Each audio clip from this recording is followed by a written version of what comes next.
Sore itu, udara Malang terasa lebih dingin dari biasanya. Seolah angin membawa bisikan tentang waktu yang terus berlalu tanpa permen. Aku, Maya, berdiri di depan cermin kamar, menatap wajahku yang kini dihiasi garis-garis halus di sudut mata. Usiaku sudah 50 tahun, sebuah angka yang terasa seperti beban di pundakku. 3 tahun sudah aku menjanda, sejak suamiku pergi meninggalkan keheningan yang kini menjadi teman setiaku. Rumah yang dulu penuh tawa kini hanya bergema dengan langkahku sendiri. Sepi yang menggerogoti seperti debu yang menumpuk di sudut-sudut rak buku. Aku sering bertanya pada diriku sendiri, apakah ini akhir dari ceritaku? Apakah hidupku hanya akan berputar pada rutinitas yang sama, mengurus kos-kosan, memasak untuk diri sendiri, dan menonton televisi hingga mata lelah? Rasa kosong itu seperti lubang kecil di dadaku, yang perlahan melebar, tak terlihat tapi terasa. Aku ingin merasakan hidup lagi, bukan sekadar bertahan. Maya, kamu masih punya waktu, kataku pada pantulan di cermin, meski suaraku terdengar ragu.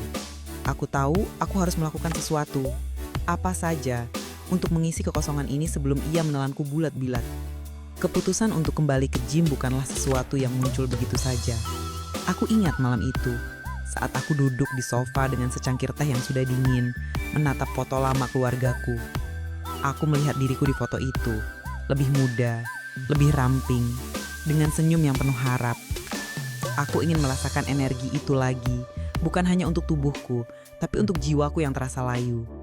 Gym, pikirku, mungkin bisa menjadi awal. Aku tak yakin apakah aku masih mampu mengikuti ritme orang-orang muda di sana, tapi aku harus mencoba. Kalau bukan sekarang, kapan lagi? Gumamku, mencoba meyakinkan diri sendiri. Pagi berikutnya, aku menggali lemari untuk mencari pakaian olahraga yang sudah bertahun-tahun tak disentuh. Kaos biru tua dan celana legging hitam yang sedikit ketat terasa asing di tubuhku yang kini lebih lunak. Aku menarik napas panjang, merapikan rambut yang mulai dihiasi uban, dan berkata pada diriku sendiri, "Kamu bisa, Maya. Ini cuma langkah kecil." Tapi di dalam hati, aku tahu ini lebih dari sekadar olahraga. Ini adalah usahaku untuk merebut kembali nyawaku. Hari pertama di gym adalah perpaduan antara kegembiraan dan kecanggungan. Aku melangkah masuk ke ruang latihan dengan langkah yang ragu, seolah aku adalah tamu tak undang di pesta anak muda. Ruangan itu penuh dengan cermin besar, lampu neon yang terang dan suara deru napas dari orang-orang yang tampak begitu percaya diri. Aku berdiri di sudut, mencoba menyatu dengan dinding, sambil menatap pantulanku di cermin. Perutku tak lagi rata, lenganku tak lagi kencang, dan rambutku yang dulu hitam pekat kini mulai dipenuhi helai perak. Apa aku terlalu tua untuk ini? Pikirku. Jantungku berdebar karena campuran malu dan keraguan. Aku hampir memutuskan untuk berbalik dan pulang ketika instruktur, seorang wanita muda dengan suara penuh semangat, memanggil semua untuk memulai pemanasan. Aku mengikuti gerakan dengan kaku, mencoba menyesuaikan napasku dengan irama musik yang menghentak. "Ayo, tarik napas, angkat tangan," seru instruktur itu. Aku mencoba, tapi setiap gerakan terasa seperti pengingat bahwa tubuhku bukan lagi milik seorang gadis berusia 20 tahunan.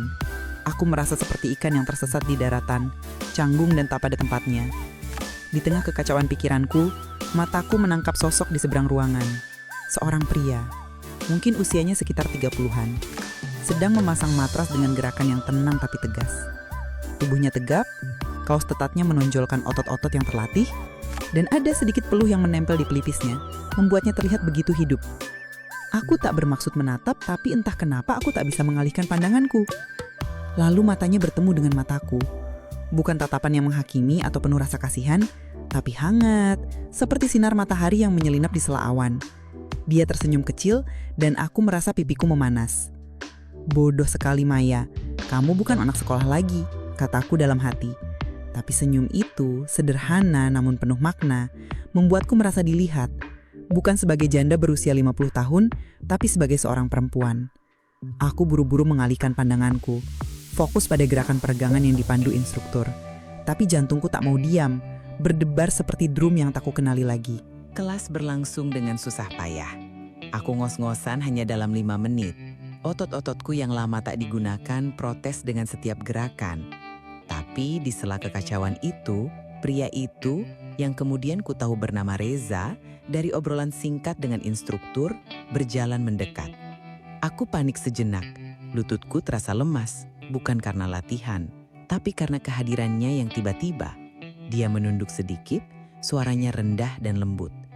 Kalau terlalu tegang, coba buka kakinya lebih lebar, biar nggak sakit pas menopang beban. Aku hanya mengangguk, otakku seperti membeku. Oke, terima kasih. Balasku tergagap, merasa bodoh karena tak bisa mengucapkan kalimat yang lebih cerdas. Suaranya seperti selimut hangat di pagi yang dingin, membuatku merasa diperhatikan, seolah aku bukan hanya bayangan di sudut ruangan. Aku mencoba mengikuti sarannya, membuka kakiku lebih lebar saat melakukan squat, dan benar saja, beban terasa lebih ringan. Tapi yang lebih berat adalah jantungku, yang entah kenapa berdetak lebih cepat setiap kali aku mencuri pandang ke arahnya. "Fokus, Maya," bisikku dalam hati. Tapi pikiranku terus mengembara ke senyumnya, ke cara dia bergerak dengan begitu mudah, seolah dunia ini adalah miliknya. Hari itu, aku meninggalkan gym dengan tubuh yang gemetar karena lelah, tapi ada sesuatu yang berbeda di dadaku. Bukan hanya keringat yang membasahi kausku, tapi juga perasaan yang asing namun hangat. Aku duduk di pinggir matras setelah kelas selesai, menyeka peluh dari leherku dengan handuk kecil. "Aduh, basah banget nih," gumamku sambil terkikih, lebih tada diri sendiri. Tapi saat aku mendongak, Reza ada di sana, berdiri tak jauh, memandangku dengan senyum yang sama seperti sebelumnya. "Hebat juga, kuat ternyata," katanya dengan nada yang separuh bercanda, tapi ada kehangatan di matanya. Aku tersenyum, mencoba terlihat santai meski pipiku terasa panas lagi. "Ibu Maya ya? Kalau capek istirahat dulu, jangan dipaksa," lanjutnya. Dan aku tak bisa menahan tawa kecil.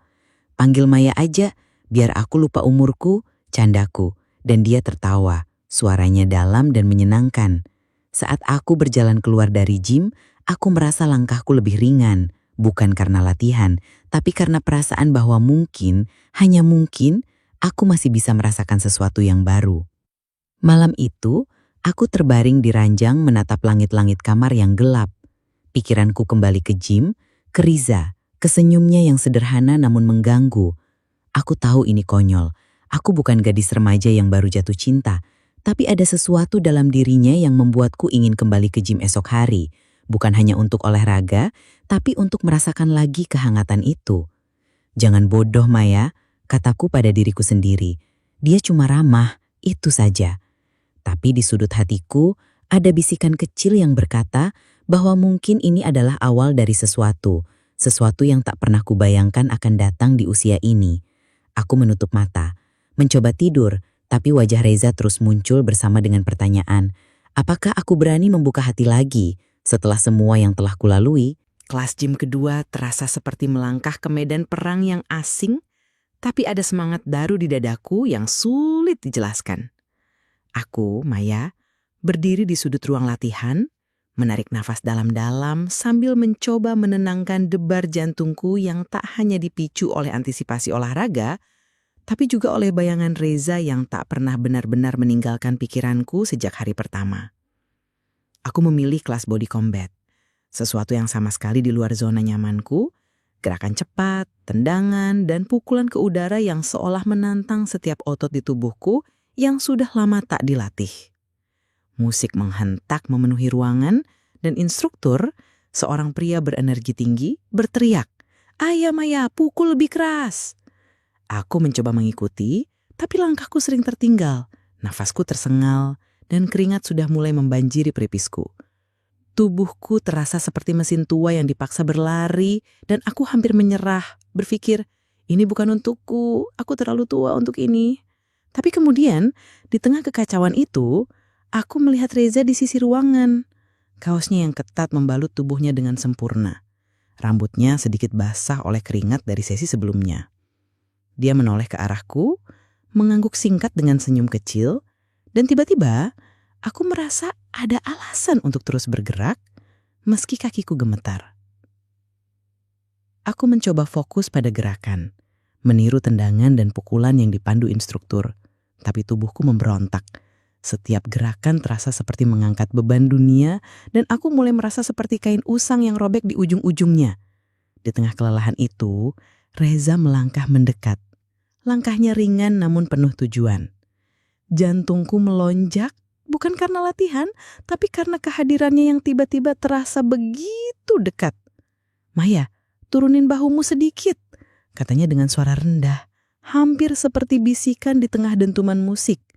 "Kalau terlalu tegang nanti cepet capek." Aku menoleh, mencoba mensenyum meski nafasku tersengal. "Gampang buat kamu bilang, aku sudah mau pingsan ini." Candaku berusaha menyembunyikan rasa gugup.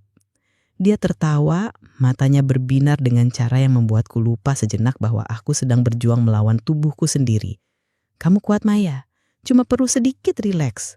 Lanjutnya, lalu menunjukkan gerakan yang benar dengan tangannya. Aku mencoba menirunya, dan meski kakiku masih goyah, ada kehangatan dari kata-katanya yang membuatku merasa mampu. Saat dia melangkah mundur, aku merasa ada getar di dadaku, bukan hanya dari latihan, tapi dari sesuatu yang lebih dalam. Sesuatu yang membuatku ingin terus berada di ruangan ini, di dekatnya. Kelas berakhir dengan aku hampir ambruk di pinggir matras. Handuk kecil di tanganku sudah basah kuyuk oleh keringat. Aku menyeka leherku merasa lengket dan lelah. Tapi anehnya, aku juga merasa hidup. "Aduh, aku kayak habis berenang di keringatku sendiri," gumamku sambil terkikih mencoba mencairkan suasana untuk diriku sendiri. Reza, yang entah bagaimana selalu muncul di saat yang tepat, berdiri tak jauh, memandangiku dengan senyum yang kini sudah mulai terasa familiar. "Kamu tadi hebat, Mak ya? Serius," katanya, suaranya penuh kejujuran. Aku memandangnya, mencoba mencari tahu apakah dia hanya berbasa-basi, tapi matanya tulus, seperti sedang melihat sesuatu yang lebih dari sekedar wanita setengah baya yang kelelahan. "Hebat apa hampir mati di menit kelima?" balasku sambil tersenyum, berusaha terlihat santai meski pipiku terasa panas.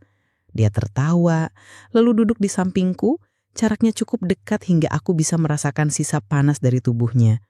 "Kalau hampir mati tapi masih bisa ketawa gini, itu namanya kuat," katanya. Nadanya ringan, tapi ada bobot di balik kata-katanya.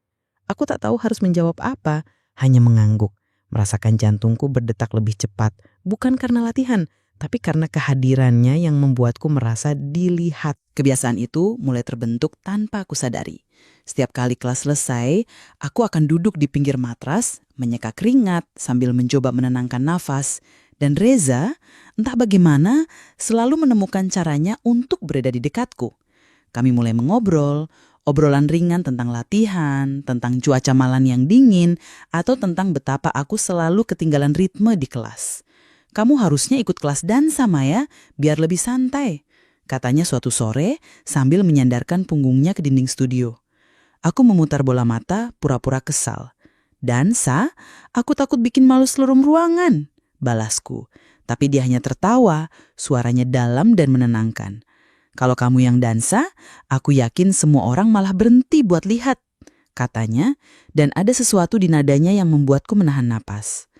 Aku mencoba mengalihkan perhatian dengan menyesap air dari botolku, tapi pikiranku tak bisa lepas dari caranya mendengarkan, dari caranya membuatku merasa bahwa setiap kata yang keluar dari mulutku penting. Obrolan kami selalu sederhana, tapi ada keajaiban dalam kesederhanaan itu, seperti dia sedang membaca halaman-halaman hidupku yang selama ini terkunci. Suatu hari, setelah kelas yang terasa lebih berat dari biasanya, aku mengeluh tentang paha yang pegal karena squat yang terlalu dalam. Aku duduk di tepi matras, menggosok-gosok kaki sambil menghela napas. "Ini hukuman karena aku kira aku masih muda," kataku sambil tertawa kecil, lebih pada diri sendiri. Reza, yang baru selesai membantu instruktur membereskan alat, menghampiri dan duduk di sampingku. "Pegal itu tanda kamu kerja keras, Maya," katanya, suaranya lembut tapi penuh keyakinan. "Besok-besok kamu bakal lebih kuat dari aku." Aku meliriknya, pura-pura kesal. "Kamu ini suka menghibur ibu-ibu ya?" candaku, tapi dia hanya tersenyum. Matanya menatapku dengan cara yang membuatku lupa cara bernapas sejenak. "Kalau ibu-ibu secantik dan secerdas kamu, kenapa enggak?" balasnya.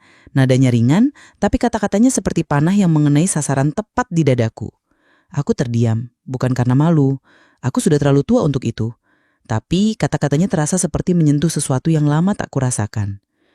"Jangan gombal, Reza. Aku tahu ubanku lebih banyak dari prestasiku di gym," kataku mencoba mencairkan suasana, tapi dia hanya tersenyum lebih lebar. "Uban itu cuma cerita, Maya, dan ceritamu menarik. katanya, dan untuk pertama kalinya aku merasa garis-garis di wajahku bukan tanda kelemahan, tapi tanda bahwa aku masih punya cerita untuk diceritakan. Malam itu, setelah kelas gym yang melelahkan, aku Maya berjalan menuju mobilku di parkiran yang sepi. Langit malang sudah gelap dengan bintang-bintang yang malu-malu muncul. Tubuhku terasa berat, keringat masih menempel di kausku, tapi ada kehangatan di dadaku yang tak bisa kujelaskan. Saat aku membuka pintu mobil, tiba-tiba aku merasakan angin yang lembut menyapa lenganku. Aku menoleh, dan di sana ada Reza, berdiri dengan jaket olahraga yang sedikit basah karena gerimis ringan. Matanya penuh perhatian, seolah ingin memastikan aku baik-baik saja. "Maya, tunggu sebentar," katanya. Suaranya lembut namun tegas. Aku terdiam, jantungku berdegup kencang. Sebelum aku sempat menjawab, dia melangkah lebih dekat dan tiba-tiba memberiku obrolan singkat. Obrolannya hangat, erat, dan begitu nyata, seolah mengisi celah-celah kosong dalam diriku yang sudah lama tak tersentuh. "Hati-hati di jalan ya," bisiknya, lalu melepaskanku dengan senyum kecil. Aku hanya mengangguk, tak mampu berkata apa-apa, karena detik-detik itu terasa seperti mimpi yang tak ingin kulepaskan. "Terima kasih Reza," gumamku akhirnya, suara aku nyaris hilang dalam angin malam. Saat aku masuk ke mobil dan menutup pintu, aku merasakan senyum yang tak bisa kuhentikan membentuk di bibirku.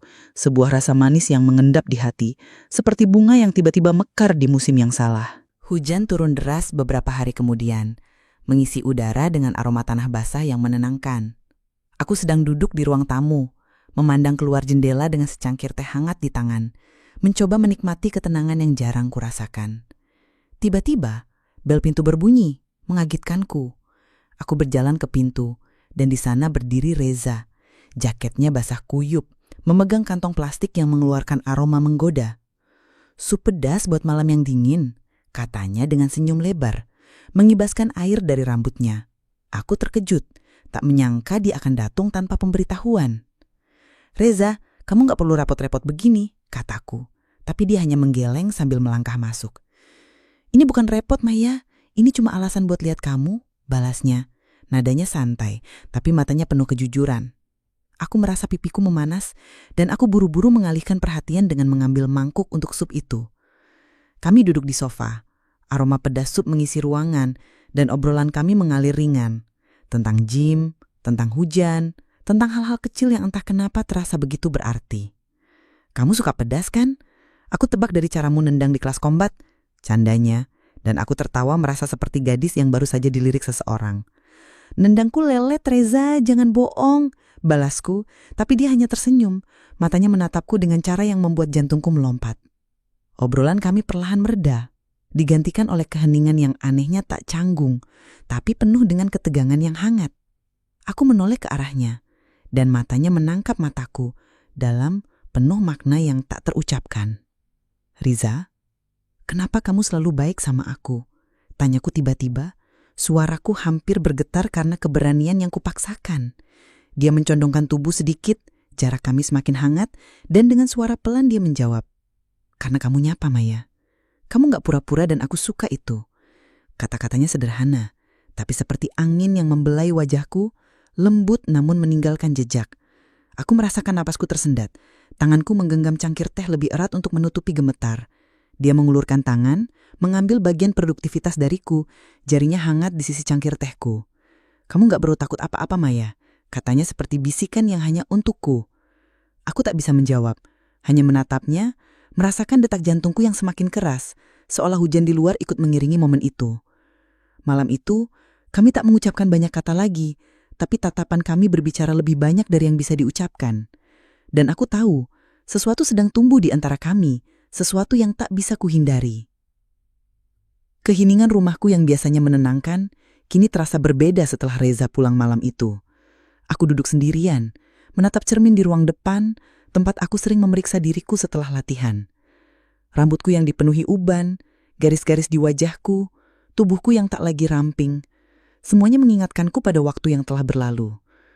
Aku adalah janda berusia 50 tahun, dengan 2 anak yang sudah dewasa, dan masa lalu yang penuh luka. Tapi wajah Reza terus muncul di pikiranku. Senyumnya, tatapannya, kata-katanya yang membuatku merasa hidup. Apa yang dia lihat di diriku? Tanyaku pada pantulan di cermin, suaraku penuh keraguan. Aku bukan lagi gadis muda, aku. Pikiran itu berputar-putar, membawa ketakutan yang familiar, bahwa aku tak pantas untuk dicintai lagi, bahwa Reza hanya melihat bayangan dari apa yang dia inginkan, bukan aku yang sebenarnya. Aku memeluk lututku, mencoba menenangkan diri, tapi jantungku terus berjegolak. "Kamu terlalu tua, Maya," bisikku, tapi di sudut hati ada suara lain yang bertanya, "Tapi bagaimana kalau dia benar-benar tulus?" Malam berikutnya, bel pintu berbunyi lagi, dan hatiku melonjak ketika aku melihat Reza berdiri di ambang pintu. Wajahnya serius, namun penuh kasih. "Maya, kamu baik-baik saja?" tanyanya. Suaranya penuh perhatian. Aku mengangguk meski hatiku dipenuhi keraguan yang tak terucapkan. "Cuma banyak pikiran," jawabku, suaraku pelan. Dia melangkah masuk, duduk di sampingku tanpa bertanya lebih jauh. Hanya meletakkan tangannya di bahuku, memberikan ketenangan yang aku butuhkan. Setelah beberapa saat, dia berkata dengan suara rendah, "Maya, aku bukan datang untuk mengubahmu. Aku di sini karena aku mencintai kamu yang sekarang." Kata-katanya seperti pisau yang memotong dinding keraguan yang kubangun selama bertahun-tahun. Aku menatapnya, mataku mulai berembun. "Aku takut, Reza." Akuku akhirnya, suaraku serak. "Takut aku cuma jadi beban. Takut aku gak bisa kasih apa-apa." Dia menatapku dengan mata penuh pengertian. Tangannya masih di bahuku. "Kamu gak perlu kasih apa-apa, Maya. Cukup jadi dirimu. Itu sudah lebih dari cukup," katanya. Dan aku merasakan beban di dadaku mulai mencair. Malam itu, dalam dingin hujan yang masih turun di luar, aku mulai memahami bahwa cinta tak selalu harus sempurna, tapi bisa datang dalam bentuk penerimaan yang tulus, dan untuk pertama kalinya, aku merasa bebas untuk mencintai lagi.